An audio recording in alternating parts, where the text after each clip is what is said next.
우리에게 주시는 하나님 말씀은 요한복음 7장 53절부터 8장 11절까지입니다.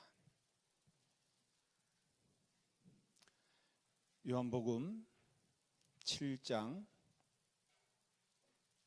53절부터 8장 11절까지입니다. 제 성경으로 신약성경 157페이지에 있습니다.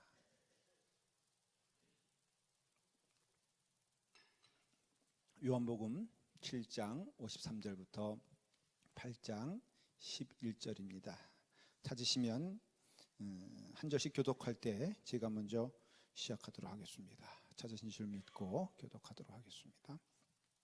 다 각각 집으로 돌아가고 예수는 감람산으로 가시니라. 아침에 다시 성전으로 들어오시니 백성이 다 나오는지라 앉으사 그들을 가르치시더니 서기관들과 바리새인들이 음행 중에 잡힌 여자를 끌고 와서 가운데 세우고 예수께 말하되 선생이여 이 여자가 간음하다가 현장에서 잡혔나이다. 모세는 율법에 이러한 여자를 돌로 치라 명하였거니와 선생은 어떻게 말하겠나이까? 그들이 이렇게 말하면 고발할 조건을 얻고자 하여 예수를 시험함이러라. 예수께서 몸을 굽히사 손가락으로 땅에 쓰시니 그들이 묻기를 마지 아니하는지라. 일어나 이르시되 너희 중에 죄 없는 자가 먼저 돌로 치라 하시고 다시 몸을 굽혀 손가락으로 땅에 쓰시니 그들이 이 말씀을 듣고 양심의 가책을 느껴 어른으로 시작하여 젊은이까지 하나씩 나가고 오직 예수와 그 가운데 섰는 여자만 남았더라. 예수께서 일어나사 여자 외에 아무것도 없는 것을 보시고 이르시되 여자여 너를 고발하던 그들이 어디 있느냐? 너를 정죄한 자가 없느냐? 대답하되 주여 없나이다. 예수께서 이르시되 나도 너를 정죄하지 아니하노니 가서 다시는 죄를 범하지 말라 하시니라. 아멘. 기도하겠습니다. 아버지 하나님, 하나님의 말씀이 선포됩니다. 주님께 예배를 드립니다.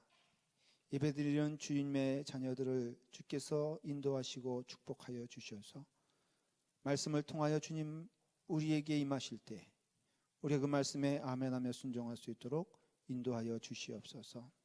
귀한 은혜를 주시니 생수와 같은 은혜를 주시니 감사드립니다.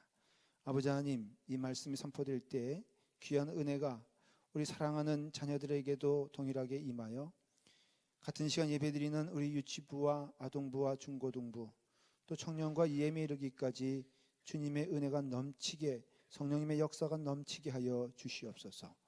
예수님의 이름으로 기도드리옵나이다. 아멘. 아멘. 본문의 내용은 예루살렘 성전 마당에서 일어난 사건에 대하여 지금 말씀하고 있습니다. 어느 날 사람들이 간음한 여자를 붙잡아서 예수님께 데려왔습니다. 그리고 예수님께 물어봅니다. 5절에 보니까 뭐라고 되어 있냐면은 모세는 율법에 이러한 여자를 돌로 치라 명하였거니와 선생은 어떻게 말하겠나이까? 라고 물어봤습니다. 근데 물어본 게 왜 물어봤냐 하면은 6절에 보니까는 질문의 의도가 있었고 그 의도는 악한 것이었어요. 6절에 뭐라고 되어 있냐면은 이와 같은 일들은 고발할 조건을 얻고자 하여 예수를 시험함이니라 그랬어요. 여기서 말하는 시험은 아주 그냥 떨어뜨리겠다고 작정한 시험인 것입니다. 이 사람을 무너뜨리려고 하는 것이 질문의 의도가 됩니다. 그 서기관들과 바리새인들이 이 간음한 여인을 데리고 오면서 아주 심각하게 선생이라면은 이 간음한 여인을 어떻게 하겠습니까? 라고 물어보는 것은 이미 다 답은 나와 있는 거예요. 나와 있는데 이 예수님으로 하여금 어떠한 답을 하든지 그 답을 통하여서 예수님을 송사하고 예수님을 죽이려고 했던 나쁜 의도가 있다는 것입니다.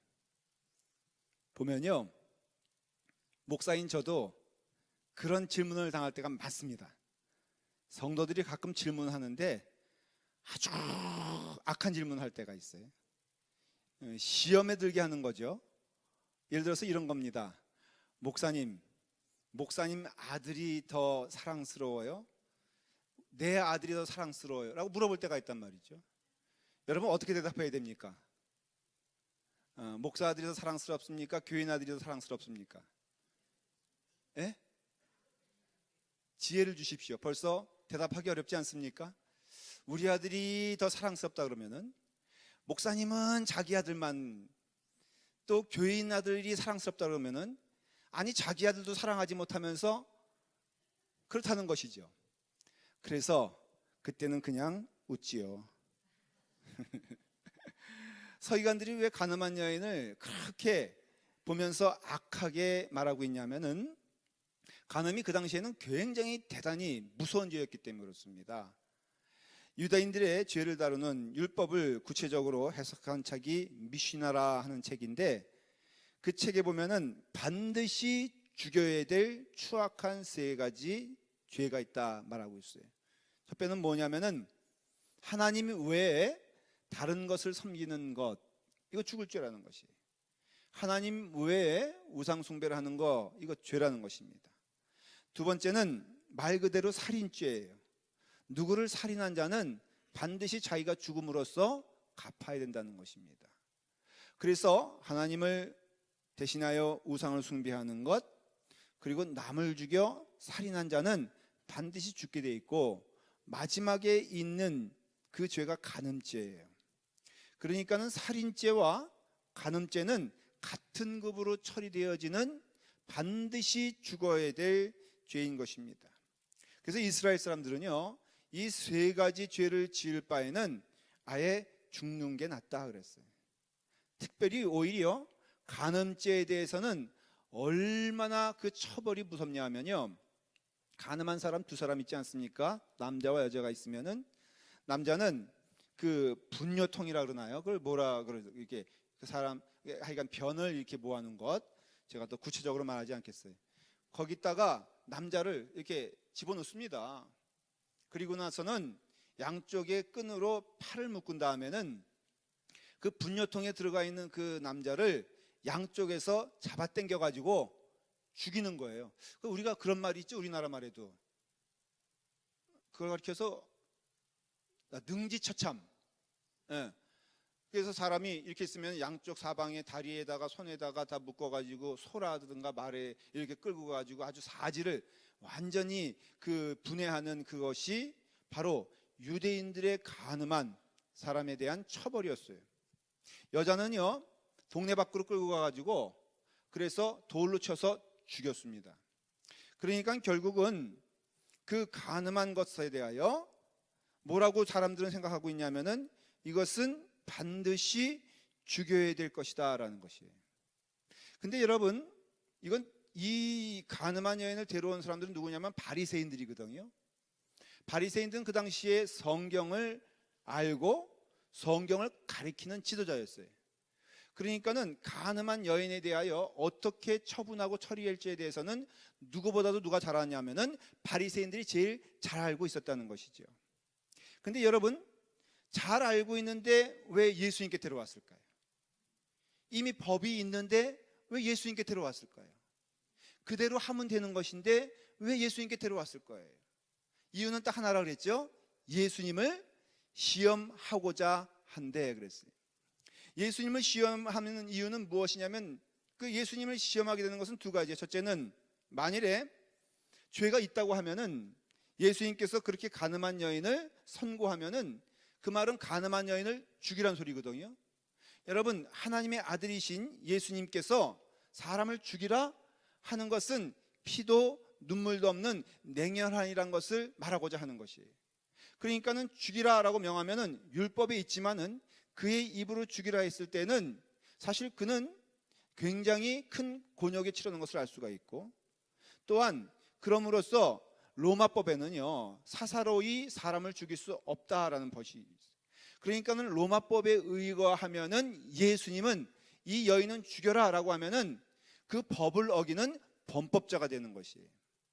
반대로 죄가 없다고 하면은 모세의 율법을 어기는 것임으로써 유대인의 비난을 받는 건 당연한 것이었어요.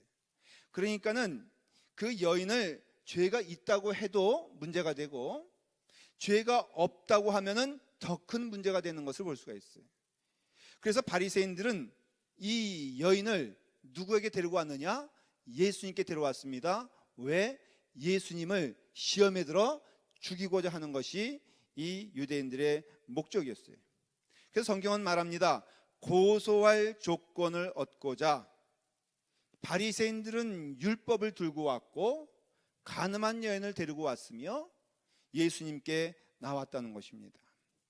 근데 이 말씀을 가만히 이 사건을 살펴보면은 좀 이상한 점이 있어요. 무엇이냐면은 여러분, 간음을 하면요 여자 혼자 하는 게 아니잖아요. 남녀가 함께 있는 것을 불륜이요 간음이라고 말하는 것입니다. 그러니까 분명코 이 간음한 여인이 있었다는 것은, 또 여러분, 간음이란 것이요 방문을 열어놓고 이렇게 백주대낮에 자랑하며 하는 것이 아니지 않습니까? 그러니까 숨어서 하는 것이기 때문에 이것은 대단히 발견하기가 어려운 것이 사실은 이와 같이 불륜하는 현장인 것이에요. 더군다나 이걸 누가 잡았냐 하면은 남편이 고소한 것도 아니고 친지가 조사해서 잡은 것도 아니라 바로 바리새인들이 잡은 것입니다. 아무런 연관이 없는 바리새인들이 잡았다? 지금도 그런 경우는 없습니다. 이와 같이 은밀히 이루어지는 것은 캐고 찾고 해서 겨우 잡아내는 것이 간음인 것이에요. 근데 그것을 대단히 밝은 대낮에 잡았어요. 또 더군다나 이 시간은 예수님께서 예배를 드리고 말씀을 전하는 성전 앞둘에서 말씀을 전하는 그 시간에 잡았어요. 여러분, 그 시간이란 게 뭡니까? 바리새인들과 서기관들, 제사장들은 바로 이와 같이 예수님께 나와 간음한 여인이 여기 있다라고 했을 때 바리새인들이 그 시간에 있어야 될 것은 성전이었어요. 왜냐하면 종교 지도자들이었고 종교자들이었기 때문에 그래요. 여러분, 하나님의 전에서 예배드리면서 하나님의 전에서 말씀을 선포하고 나눠야 될 바리새인들, 서기관들이 어떻게 간음한 현장에서 그 시간에 간음한 여인을 잡아서 예수님께 끌고 왔다는 것이 너무나 이상한 거예요. 아니, 평신도가 해도 이상한 것인데 소위 그런 거죠. 김동희 목사가 지금 이 시간에 말씀 안 전하고 딴 거 하고 있으면 어떻게 되겠습니까? 그러니까는 바리새인들은 지금 그런 상황이에요. 그 다음에 또 하나는 재판에 붙일 정도의 확실한 증거가 없다면 율법에는 송사할 수가 없었어요. 그러니까 이런 범죄는요 도망가면은 잡기 어려운 것입니다. 근데 여인이 잡혀왔거든요. 그럼 뭘 말하냐면은 아주 도망할 수도 없는 상황까지 이르렀고 분명한 증거가 있어서 유대 율법에도요 여러분 심증 가지고 이것을 송사할 수가 없었어요. 반드시 2명 이상의 증인이 있어야 됐고요. 그 다음에 물증이 있어야 됐습니다. 특별히 사형에 해당되는 중죄는 더욱더 증거를 요구합니다. 그럼으로써 이 여인은 분명한 것은 죄를 졌어요. 이 여인은 간음한 여인이 맞습니다.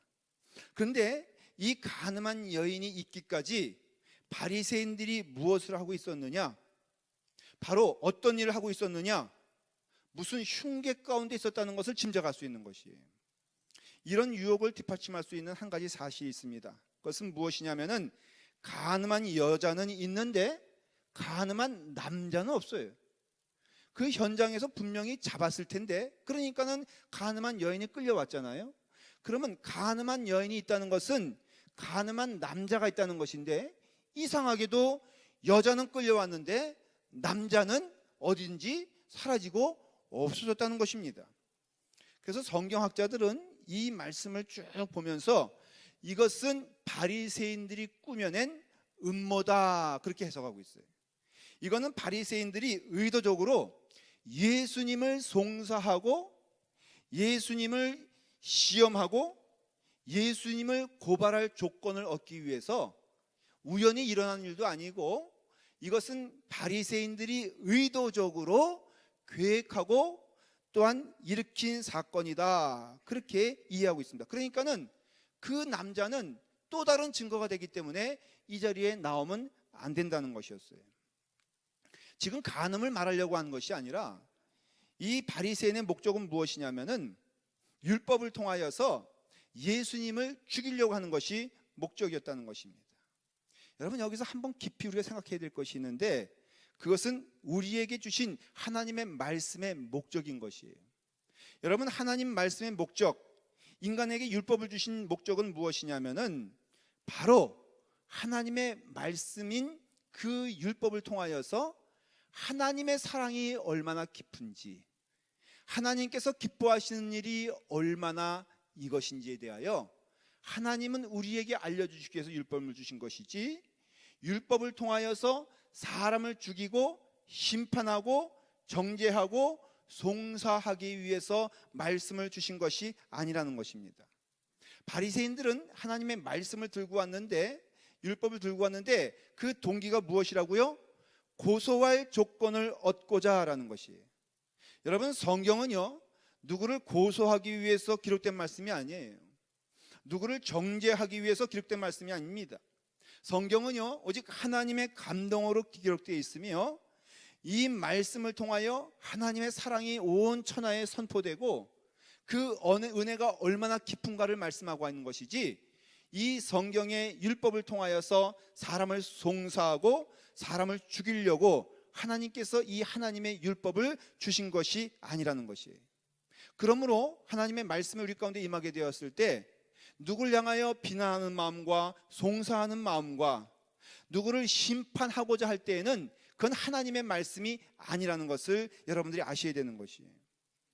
그러므로 이 말씀은 하나님께서 우리에게 약속하신 은혜의 말씀이고 선포지, 누구를 심판하기 위해서 누구를 정죄하는 것이 아니라는 것이죠. 가끔 저에게 물어보는 질문이 있어요. 목사님, 이순신 장군은 구원 받았습니까? 안 받았습니까? 말도 안 되는 질문인데 몇백 년 전에 그걸 가지고 물어봅니다. 근데 이 질문은 믿는 사람들이 많이 받는 질문이에요. 그 김기동 목사님이란 분이 있어요. 지금 목사님 되셨죠? 그분이 장교로 있었는데 그 모임에 가면은 늘 짓궂게 질문한다는 것이에요.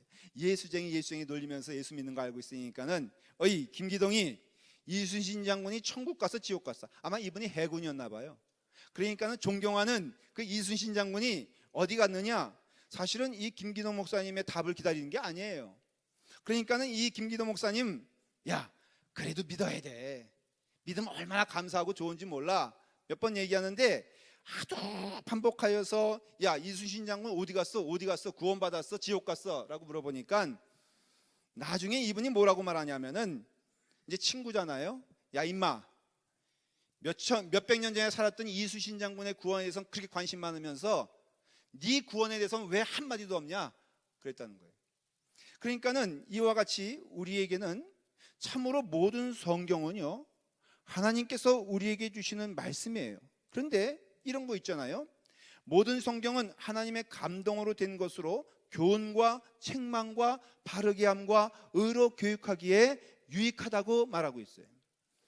예수님께서 요한복음 16장 8절에 그가 와서 죄에 대하여, 의에 대하여, 심판에 대하여 세상을 책망한다 그랬습니다. 여러분 잘 들으십시오. 여기서 의에 대하여, 죄에 대하여 책망하는데 그 세상은 누굴 말하냐면은 당신도 아니요, 그들도 아니요, 나에 대해서 하나님이 책망하신다는 것이에요. 하나님의 말씀이 우리 가운데 죄에 대하여 책망할 때에는 그것은 누구를 심판하라고 말씀하시는 것이 아니라, 너가 죄인인 것을 알지 못하느냐, 네가 책망받아야 될 자인 것을 알지 못하느냐라고 하는 하나님의 음성이 우리 가운데 임한다는 것이에요. 여러분, 하나님의 말씀이 임하게 됐을 땐 그것이 회개가 되면은 남이 아니에요. 삭개오야 내려와라 라고 했을 때 삭개오가 그 말씀을 듣고 회개하여 하나님의 백성이 된 것처럼 그 말씀이 임하게 되었을 때 우린 다 죄인인 것입니다. 그러나 바리새인들은 성경을 매일 읽는데도, 하나님의 말씀을 접하고 하나님의 말씀을 그렇게 많이 하는데도 왜 그들에게는 그 말씀이 은혜가 되지 못하냐 하면은 성경의 참된 뜻을 깨닫지 못했기 때문이죠. 사람을 죽이려고, 사람을 정죄하려고 하나님의 말씀이 임한 것이 아니라는 것이에요. 그가 만약에 참으로 율법의 사람이었다면 사람을 죽이는 일을 하면 안 되는 것입니다. 근데 바리새인들은, 서기관들은 그 율법의 말씀으로 하나님의 아들인 예수님을 죽이려고 했습니다. 그래서 참된 율법의 사람이 아닌 것이에요. 사랑의 매라고 있지 않습니까? 제 고등학교 때 선생님에게 매를 맞으면은 꼭 그 매는 뭐였냐면은 사랑의 매였어요. 이해가 안 되지 않습니까? 여러분, 사랑의 매인데 엄청 아픕니다. 그것을 맞는데 제가 그 선생님이 그것을 통하여서 저를 때릴 때 제가 늘 은혜를 받았어요. 왜냐하면은 선생님이 저를 때리는데 눈물을 흘리면서 때리는 것이, 도민아, 너가 목사님의 아들인데 너가 그래가지고 어떻게 되겠니? 라고 하면서 때리는데, 그분은 그 교회 권사님이셨어요. 그래서 권사님이 목사 아들을 때리는데 눈물로 때릴 때 은혜가 됐어요.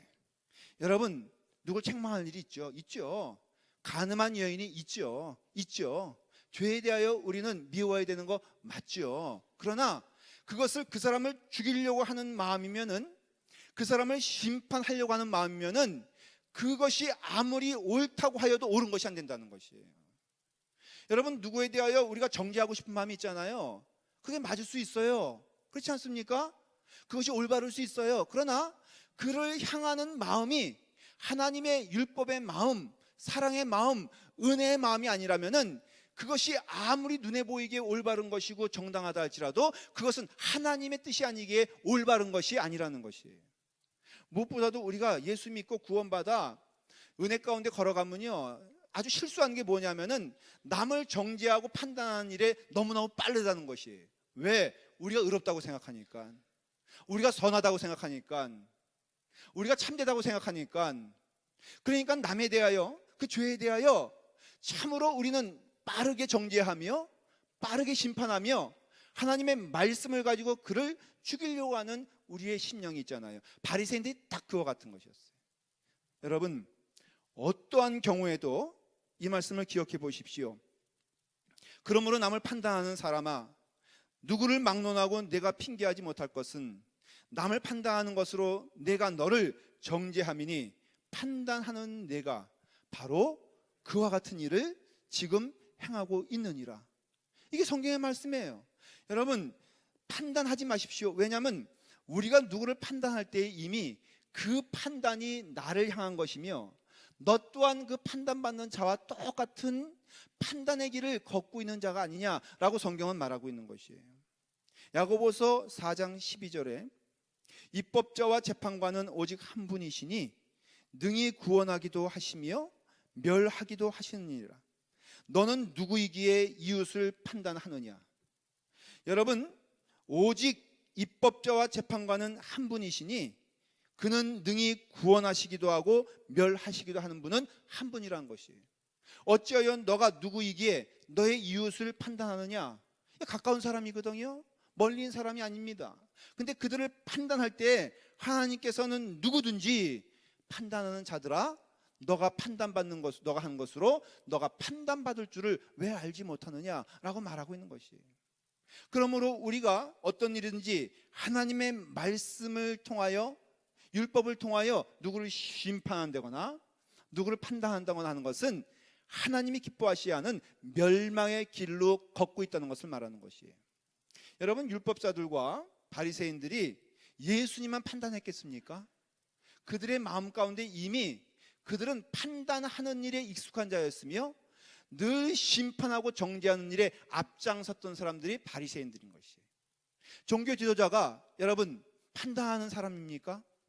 종교 지도자가 참으로 심판하는 자입니까? 아닌 것입니다.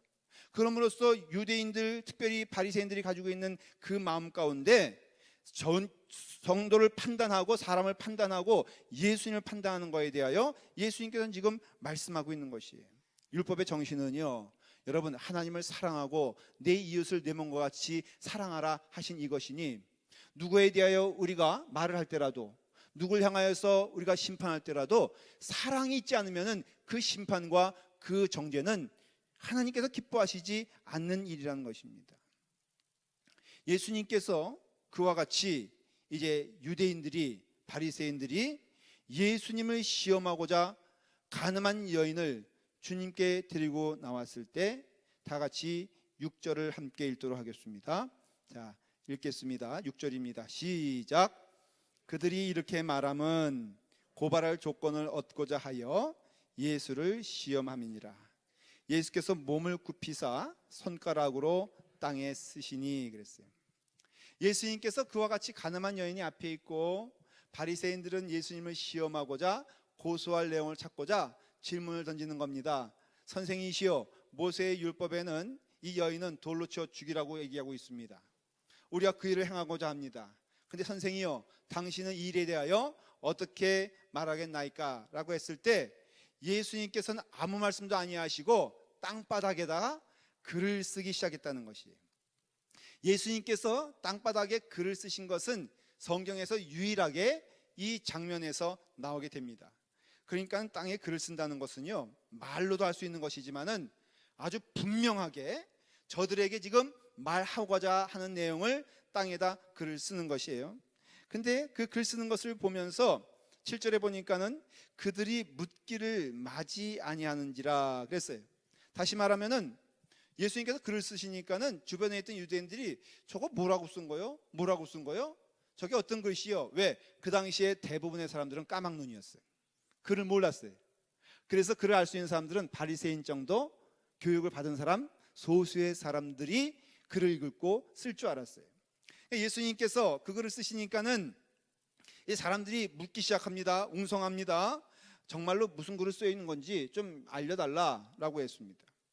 여러분 궁금하게 생각하는 것은 예수님께서 무슨 글을 쓰셨겠습니까? 거기에 뭐 이렇게 썼겠습니까? 야, 너희들 거짓 증거로 나를 죽이려 하지 말아라. 뭐 아니면 나는 절대로 속지 않는다 이렇게 썼겠습니까? 그런 내용이 아니지요. 여러분 헬라어 단어를 보면요, 땅에 쓰셨다라고 하는 것은 카테그라펜이라고 말합니다. 이게 무슨 소리냐면은 법적인 용어로 그것에 대하여 아주 정확하게 반론을 제기하고 너희들이 말하는 것이 얼마나 잘못된 것인가에 대하여 분명히 쓰는 내용을 지금 얘기하고 있는 것이에요. 반대로 예수님도 분명하게 너희들이 지금 무슨 짓을 하고 있는지에 대하여 내가 쓰고 있노라 라는 뜻이에요.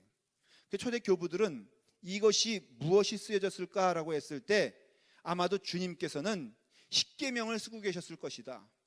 그래서 간음하지 말라, 살인하지 말라, 도둑질하지 말라, 거짓 증거하지 말라라고 하면서 이것들을 쓰고 있었을 것이다 라고 얘기를 합니다.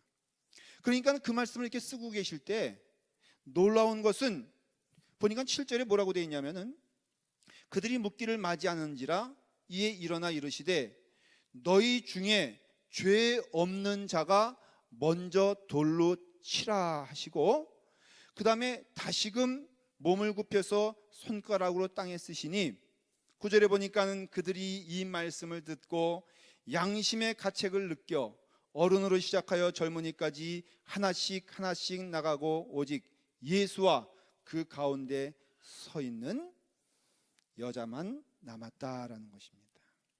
여러분 어떻게 살기 등등한 이 현장에서 어떻게 그들이 손에 들었던 돌을 내려놓고 순순히 부끄러운 마음으로 그 현장을 떠날 수 있었을까?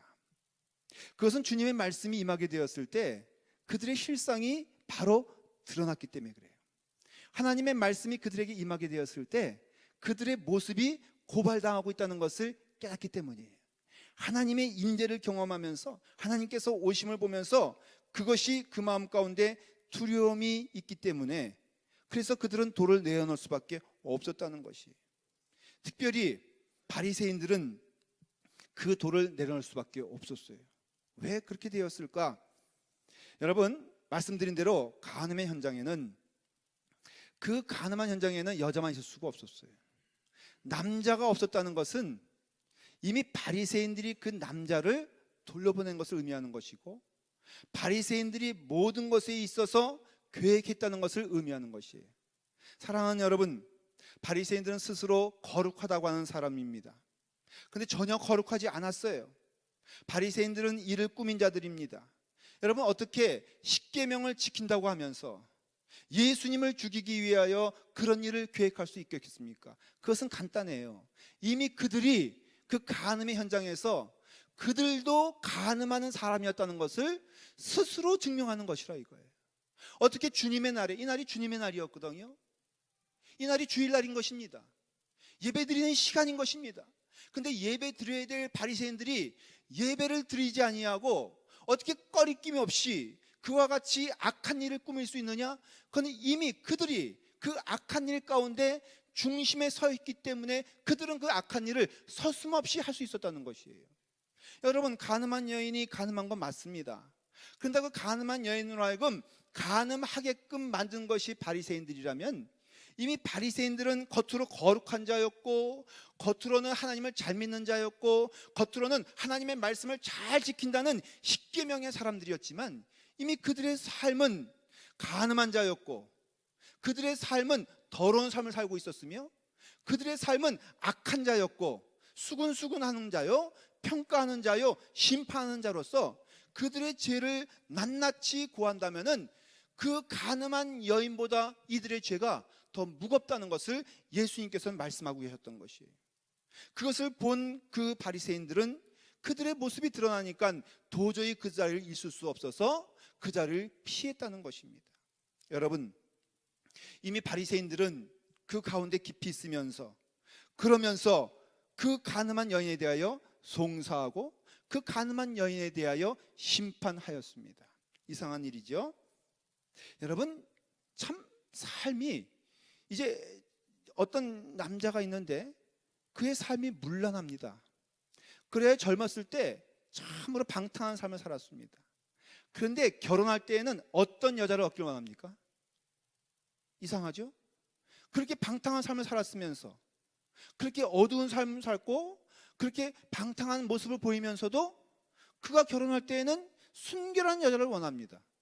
더욱더 이 바리새인들이 지금 행하는 것이 무엇이냐면은, 그와 같이 악한 길 가운데 있었던 바리새인이 바로 그와 같이 악한 일을 하면서도 악하지 않다고 하면서 주님께 나와서 심판을 요구할 때 주님께서는 그의 죄를 낱낱이 고했던 것을 알 수가 있습니다.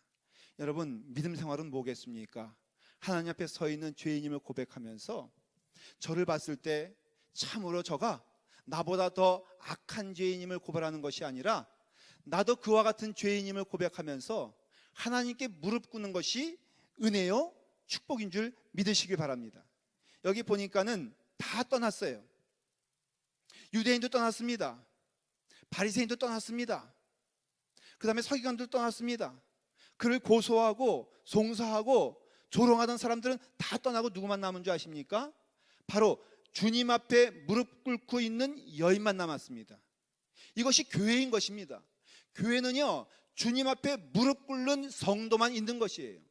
참된 교회는요, 죄인 여기 왔사오니 주여 용서하여 주시옵소서, 눈물로 주님께 나아가는 성도만 있는 것이 교회예요. 교회는요, 여러분, 이와 같이 유대인도 떠나고 바리새인도 떠나고 서기관도 떠나고 정죄하고 심판하는 영혼은 교회 안에 있을 수가 없는 것이에요. 은혜로운 교회가 뭔지 아십니까? 은혜가 떨어지며 하나님이 떠난 교회가 어떤 모습인지 아십니까? 여러분, 정죄함만 있고 송사함만 있고 싸움만 있고 분열만 있는 것은 교회라고 할 수가 없습니다. 여러분, 오늘날 우리가 많이 사탄에게 지는 것이 무엇인지 아십니까? 교회 안은요, 물론 그래요, 가늠한 여인은 회개하여 주님께 나와야 되는 것이에요. 온전한 법이 있어야 되는 것입니다. 그러나 여러분, 송사하는 자가 되지 마십시오. 남을 심판하는 자가 되지 마십시오. 누구든지 송사하며 누구든지 심판하는 자는 그것을 하나님께서 반드시 묻겠다고 말씀해 주신 것을 기억하십시오. 참으로 은혜로운 교회는 죄인 여기 있사오니 주여 용서하여 주시옵소서 손들고 나오는 무릎 꿇고 있는 가늠한 여인과 예수님만 남은 것처럼, 저는 라팔마 교회가 그러한 주의 은혜 가운데 죄인만이 있기를 간절히 축원을 드립니다. 우리의 심령 가운데 남을 송사하고 남을 심판할 때에는 이미 인정하는 것이에요. 그 죄가 그 사람보다 더 깊다고, 그 죄가 더 무겁다는 것을 인정하는 것입니다. 여러분, 여러분들에게 어떤 돌멩이가 있습니까? 심판의 돌멩이가 있습니까? 그건 내려놓으십시오. 분노의 돌멩이가 있습니까? 그건 내려놓으십시오.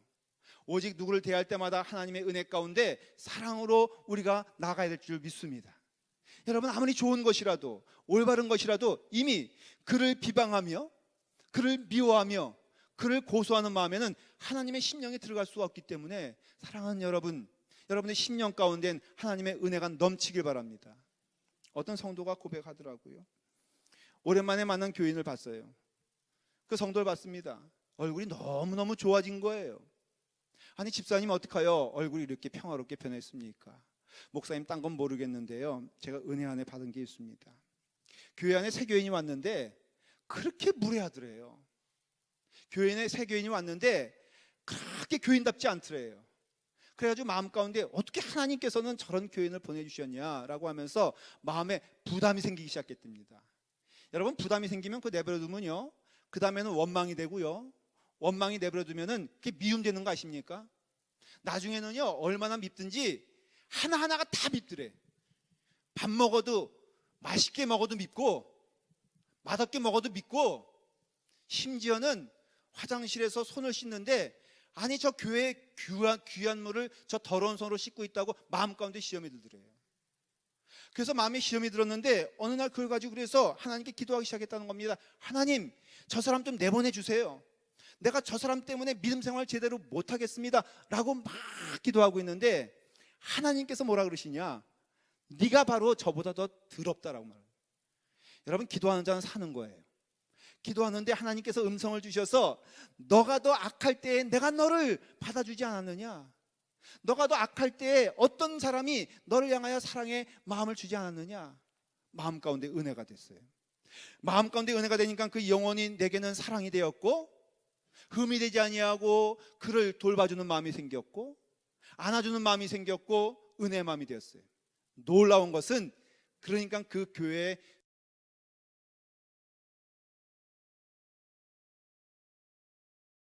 두 사람이 변하더랍니다. 첫째는 그 밉상이 정말로 은혜롭게 변하더래요. 선해집니다. 착해집니다. 아름다워집니다. 언행이 참으로 성도같이 변하는 것을 봤다는 것이에요. 근데 그것을 보고 있는 나의 삶의 모습이 사람들이 보면서 집사님 어떻게 이렇게 변해졌어요? 집사님은 어떻게 이렇게 은혜로웠어요? 여러분, 남을 정죄하는 얼굴이 환할 수 있겠습니까? 남을 미워하는 얼굴이 아름답 수 있겠습니까? 남을 미워하는 언행이 그 사랑의 말이 되겠습니까? 여러분, 그것은요, 그 사람도 죽는 것이지만 자기도 죽는 거예요. 여러분, 미울수록 주의 사랑 안에서 안아주시길 바랍니다. 여러분, 미울수록 주의 은혜 가운데 손잡아 주시길 바랍니다. 그 사람이 그걸 하는 것도 다 사정이 있어 하는 것임을 깨달으시길 바랍니다. 그러므로 우리 가운데 오늘 주시는 말씀은 무엇이냐? 오직 주님 앞에 무릎 꿇는 가늠한 여인이 있지만 그 여인은 하나님의 은혜 가운데 구원받은 영혼이었고, 율법을 들고 나오고 정죄함을 들고 나오고 심판을 들고 나오고 의롭다고 하는 이들은 하나님을 다 떠난 자가 되었으니, 우리에게는 두 길이 있으니 그 길 가운데 하나를 간다면은 여러분들은 어느 길을 가시겠습니까? 기도하겠습니다. 아버지 하나님, 주님 은혜 안에서 하나님의 말씀을 들려주시니 감사합니다. 너희 중에 죄 없는 자가 먼저 돌로 치라고 말씀하시는 주님의 말씀 가운데 우리의 심령 가운데 심판의 마음을 주지 아니하시고 우리의 심령 가운데 은혜의 마음을 허락하여 주시옵소서. 내가 죄인일 때에 하나님의 은혜로 구원받은 자 되어서 지금 이 자리에 있사오니 주여, 우리로 하여금 주님의 자녀 되어 주의 길을 걸어가는 주의 백성 되게 하여